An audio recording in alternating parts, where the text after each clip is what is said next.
Before I could even react, Dragon's Crown grabbed me by the throat and held me in a death lock. It's a truly vicious cycle. I'll go months without touching this game, then suddenly I'm dragged back and it's like I never even left. Dragon's Crown is infamous for its unique art style, but there's no denying that this is a genuinely amazing video game. The combat is so fun and visceral. Vanillaware games always look gorgeous. Dragon's Crown is over 10 years old, yet the background art belongs in a fucking museum. I used to main Dwarf because I couldn't resist his overwhelming Chad energy. There's just one problem. You have to be good at the game to play Dwarf on higher difficulties, and my autism prevents me from being good at more than one video game, which is why I'll be using Elf instead. Elf is described as a character for expert gamers. But don't be fooled, she is probably the easiest to play in the whole game, although that's pretty subjective. Elf's gameplay consists of standing behind someone and pressing square until they stop existing, so she's perfect for stupid people. She also looks cute and I like her squirrel. More importantly, Elf is the only safe for work female character in the whole game, and I like being monetized. Yeah, I know I used Amazon in the thumbnail, but last time I played her, my video literally got age restricted for nudity. She's also the character I'm worst at playing by far, so I'd rather spare you having to witness that. I promise there will be more booba later. Amazon isn't the only caked up character here, okay? After giving Elf an apt name, our journey begins, right after I finish the tutorial. Our journey begins, and if you've been paying attention, you might have noticed that Elf has a bow. Oh my god. And bows typically shoot arrows, but what happens when you run out of arrows? Well, Elf has a special ability where she can kick someone so hard it completely reshapes their atomic structure, transforming their cells into the composition of an arrow. With ammo sorted, all that's left to worry about is aiming, and this is a 2.5D game, so good luck with that. We end up running across Roland, but he's a man, which means he won't make a good thumbnail, so I quickly move on to the Harpy, the first boss of Dragon's Crown. Elf can deal with her pretty easily, since flying organisms are highly allergic to flying projectiles. I can get a couple of aerial shots off, but it's nothing impressive. We're gonna have to wait until Elf unlocks the ability to dodge multiple times in a row before we start getting crazy airtime with our bow attacks. Regardless, she makes quick work turning this nest full of harpy eggs into an orphanage. We report back to the Adventurers Guild, but there is another man, and worse yet, he's covering up his chest, so definitely no thumbnail material here. Our next mission takes place in the old capital. We soon confront the wyvern, so I shoot some arrows into his... Then he summons his wife, soon followed by another wife. We're fighting a harem protagonist here, and since I haven't purchased any skills for Elf yet, she is struggling just a tiny bit, but he soon dies, as all living things do. Dragon's Crown is full of side missions, and each one unlocks a gorgeous art piece that's added to your gallery upon completion. I accept the Beastmaster side mission, which requires you to play Ark Survival Evolved. I shoot a saber cat with arrows until it falls unconscious and wakes up as my tame. Jesus Christ, this really is just Ark. I take George through the level, killing things until I dominate enough of them. George basically solos everything until I come across a dragon lisk. After tearing its flesh apart with George's claws, it becomes my slave, and I take Christopher to fight the wyvern. Christopher melts off half the wyvern's health bar in like 10 seconds, it's really funny. But he gets ass blasted in return, so Elf avenges Christopher's death by her own hands. Completing the quest has earned me some XP, skill points, and a cultured illustration for my collection. I spend the skill points I've been hoarding on general bow combat skills, then get holdout dagger and backstab. I now have 3 daggers I can use per run, and do bonus damage when I backstab enemies with them. Our next stop is Wallace's Underground Labyrinth. I came super underprepared for this level, we haven't even reached the boss yet and I'm already out of potions. My lockpick slave, Ranny the Rogue, helps me find a puzzle room. Using the powers of clairvoyancy, I'm able to conjure a magic sigil that reveals the answers to this riddle, unlocking the gate. Ranny opens the chest, containing our first A-rank item. We're up to the boss of this level, the Doom Beetle. I'm out of potions and have basically no health, so I lock in, run into the boss area, and... The Doom Beetle summons cocoons that birth clones of itself when fully grown, so I alternate between backstabbing the main boss and dispatching the cocoons before they hatch. Or whatever the term is for cocoons. Despite being literally the worst Dragon's Crown player of all time, I defeat the Doom Beetle completely damageless. We're summoned to the castle and asked to infiltrate Bilberon's fortress, which has been overrun by orcs. I'm pretty reluctant to do this because the orcs in this game aren't very sexy, but I guess if I have to. We enter the fortress, and while the orcs aren't hot, the goblins definitely are. I temporarily reunite with Christopher before facing off against the Minotaur. Elf gets roided up and runs in, obliterating the Minotaur's health bar with backstabs. This is by far one of the easiest fights in the whole game. Dragon's Crown has a life point system, and you get 2 by default each stage. Elf spawns back in, far more humble than she was previously, and finishes off the Minotaur. Elf reports back to the Guildmaster, except he's not here. She asks Roland where he is, and he's like, I don't fucking know, lol. I've already played this game though, so I head straight for the church and find the Guildmaster there. In a remote region, marriageable girls are disappearing, one by one.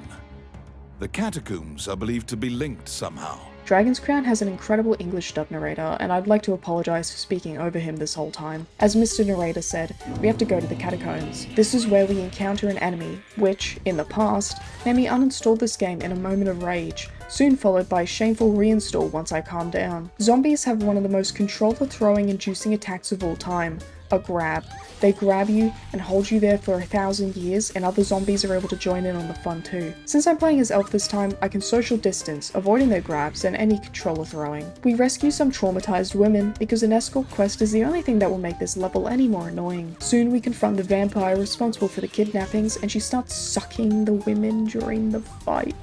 One of the girls dies, but it doesn't really make a difference. Wow, we got 2 S rank drops. They're alright. Later on, we're summoned by Lucane, who wants us to use rune magic to have what is basically the medieval fantasy equivalent of a mecha fight. Rune magic lets you interact with the carved letters you see dotted around stages. Putting in a specific combination triggers a special effect. There are a fuckload of rune combinations, and I can remember like one of them. Usually I just select the letters randomly until something happens. I'm way too fucking stupid for this game. Heading into the ancient temple, I completely forgot to restock on potions, and it's an absolute mess. I died like 4 times. But it's okay because we get to see some booba. I told you guys there'd be more booba, maybe trust me next time. I've also been doing every side quest to fill up my art gallery, so here are some of the most boobtastic illustrations I've unlocked so far. Elf uses rune magic to activate the golem, and it does like 1 attack before I blow up the enemy golem with a bomb. This is definitely the worst season of Gundam ever. Once you've entered the second phase of the main quest, you unlock the B routes for each stage. We've been locked into the A routes this whole time. The B routes are a bit beyond our level right now, so I revisit the A routes to grind some more and complete side missions. This is made a lot easier because we can now do chain runs, letting us do multiple levels at a time. You and your party gather around the campfire.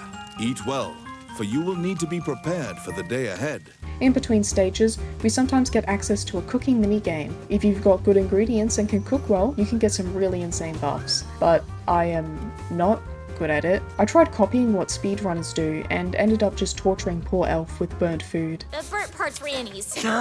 Mage's Tower is one of my favourite levels in the whole game, mainly because of its soundtrack. We fight the Chimera in Route B, and I love this guy because he just stands in one spot, so I can shoot him with toxic arrows and watch his health bar evaporate. Almost every Route B boss has a DPS check. If you can pass it, you'll get a talisman, and you need the 9 talismans to defeat the ancient dragon. One of the bosses is the rabbit from Monty Python, who has an instant death attack. Elf does not do well with small targets that move around a lot because they're too vertically challenged to be hit by her arrows most of the time. If bows aren't up for the task, then a knife is. I don't know what setting my brain accidentally switched on when I went into this fight, but it turns out I activated my Giga Gamer mode and defeated the killer rabbit completely damageless, flawlessly dodging his tornado bullshit and instant death attacks while slicing it to pieces with my daggers. Elf now has a skinned rabbit she can feast on for dinner. Oh shit, I burnt it. I don't like fighting the Archdemon because I think he's quite literally the sexiest person in the whole game. Fighting him is also annoying if you don't know what moves to look out for. I stick close to him, raining down toxic arrows as per usual, but also make sure to keep an eye on his hands. Like another blue muscular demon, if he grabs you, you are fucked. Elf passes the DPS check and we get ourselves another talisman. Most of the other Route B bosses are way easier and perish beneath Elf's perfectly balanced kit, leaving only the Red Dragon alive. Not for long though. The Red Dragon is pretty annoying, but he doesn't have a DPS check like the other bosses. As long as you kill him in this room, you will get the talisman. This is a boss fight where having at least 2 levels in dodge is insanely helpful. Rocks often rain down from the ceiling and they target you. My Elf would have saved a lot of face planning if I had access to more dodges to maneuver around the rocks. But in the end, when you put a video game boss up against a big number, the big number always wins. And Elf does most of the work for you in that regard.